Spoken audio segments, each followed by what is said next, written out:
आपण आता पनीर पराठा करूया। त्याच्यासाठी हे पनीर मी खिसून घेतलेलं आहे। पनीर खिसून घेतलेलं आहे, कांदा आहे, कोथिंबीर आहे आणि बाकीचं दाखवते तिखट मीठ वगैरे सगळं। आता याच्यात मी कांदा थोडा घालून घेणार, याच्यात कोथिंबीर भरपूर घालायची, थोडंसं तांबडं तिखट घालायचं, धने जिऱ्याची पावडर घालायची आणि चाट मसाला घालायचा, थोडा अर्धा चमचा चाट मसाला घालायचा त्याच्यात आणि थोडंसं मीठ। आता मी हे सगळं कालवून घेते। हा एक गोळा घेतलेला आहे, साधारण असं कणिक साधारण मऊ अशीच मळायची नेहमी पद्धतीने, जराशी मऊ। हे बघा साधारण अशी मऊ केलेली आहे।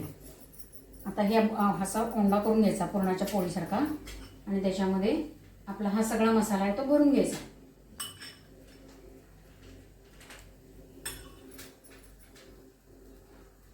करून घ्यायचा। प्रत्येकाची पद्धत वेगळी, कोणी त्रिकोणी करतं, कोणी गोल करतं। आपल्या पद्धतीने आपण करत राहायचं, जसं आपल्याला जमतंय तशा पद्धतीने आपण करायचं।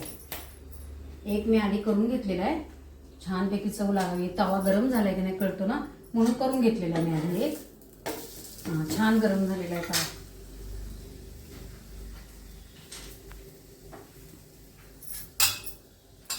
सुरुवातीला हा जरा पसरवून घ्यायचा असा, नाहीतर मग तो फुटतो कडेने।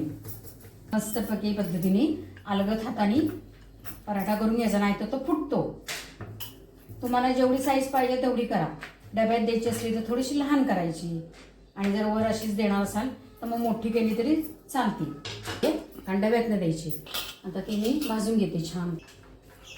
मस्त 2 पराठे झालेले आहेत। आता त्याच्यावरती तुम्हाला मेयोनीज सॉस पाहिजे असेल तर घ्या, पण त्याची काही गरज नाहीये। त्याच्यावरती अमूल बटर घालून घेणार आहे, नाही तर तूप भरायचं आणि हे मस्तपैकी खाऊन टाकायचे आणि लाईक शेअर सबस्क्राईब करायचं।